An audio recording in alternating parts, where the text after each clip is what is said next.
जिन लोगों ने जीवन और मृत्यु पर गहरे प्रयोग किए हैं उनका अनुभव है, और मैं भी उनके अनुभव को गवाही देता हूं कि जब तुम मर जाते हो तो तुम्हें 2-4 दिन तक पक्का पता नहीं चलता कि तुम मर गए। आमतौर से 3 दिन लग जाते हैं तुम्हें पता चलने में कि तुम मर गए,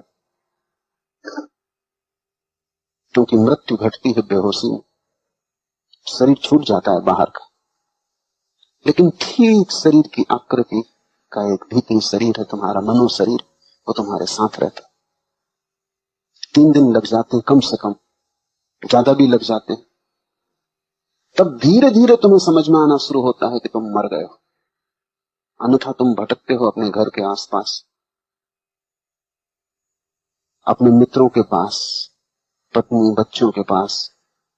3 दिन तक आत्मा आसपास भ्रमण करती है, हैरान होती है कि मामला क्या हो गया, कोई मुझे देखता नहीं, कोई पहचानता नहीं। तुम द्वार पर खड़े हो और तुम्हारी पत्नी रोती निकल जाती, और तुम्हें पता नहीं चलता कि हो क्या गया, मामला क्या हो गया, क्योंकि तुम पूरे के पूरे हो, कुछ कमी नहीं हो गई। शरीर के हटने से कुछ भी कमी नहीं होती। जैसे कपड़े किसी ने उतार कर रख दिए, लेकिन कपड़े तुम उतार दो तो नग्न तुम खड़े हो जाओगे, क्या बदल गया, तुम तो वही रहोगे। और फिर इससे भी सूक्ष्म शरीर तुम्हारे साथ रहता है, यही आकार, यही प्रतीति। समय लग जाता है, मर के एकदम से तुम्हें पता नहीं चलेगा कि तुम मर गए। तिब्बत में बारदो नाम की प्रक्रिया है। मरते हुए आदमी को बौद्ध भिक्षु बारदो की प्रक्रिया करवाते हैं। जब वो मर रहा होता है तब वो उसे सब सुझाव देते हैं कि देख, अब तेरा शरीर छूट रहा, अब तू स्मरण से भर कि तेरा शरीर छूट रहा है, अब ये देह हट जाएगी, तू स्मरण कर, तू होश पूर्वक मर कि अब तेरे साथ जो देह है वो देह भौतिक देह नहीं, सूक्ष्म देह है, अब तूने शरीर छोड़ दिया। अब तेरे सामने विकल्प है कि तू किस तरह के गर्भ को ग्रहण करे। ऐसे सब सुझाव बारदो की प्रक्रिया में मरते हुए आदमियों को दिए जाते हैं। और तिब्बत ने जितनी गहरी खोज मृत्यु के संबंध में की है, किसी दूसरी जाति ने नहीं की। आदमी मर रहा है और भिक्षु ये सुझाव दे रहा है।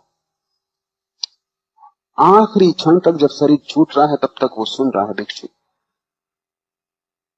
यहां आदमी मर जाएगा और भिक्षु बोले चला जाएगा। तुम कहोगे अब तुम किससे बोल रहे, अब बंद करो, आदमी तो मर गया। तो भिक्षु अभी बोले चला जाएगा, क्योंकि अब तुम्हें मर गया है आदमी, भिक्षु को अभी भी नहीं मर गया।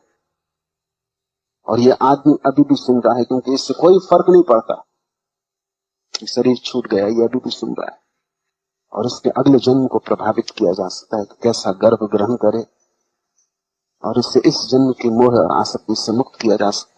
और इन क्षणों में इस आदमी को पूरी याद दिलाई जा सकती है कि तू शरीर नहीं, जो कि और किसी क्षण में याद दिलाना बहुत कठिन, क्योंकि अब ये पाएगा कि मैं हूं और शरीर अलग पड़ा है।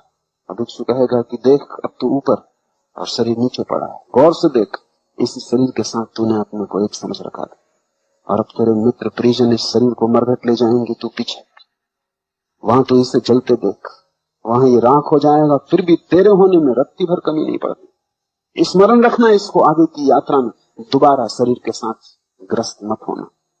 अगले जन्म में पहले ही क्षण से स्मरण रखना कि तू शरीर नहीं। सब कहेंगे कि तू शरीर है, लेकिन तू अपनी स्मृति को मत खोना। तू अपनी स्मृति को उनके सुझाव से ढकने मत देना। काश तुम लोगों के सुझाव फेंक सको तो आत्मज्ञान बहुत दूर नहीं।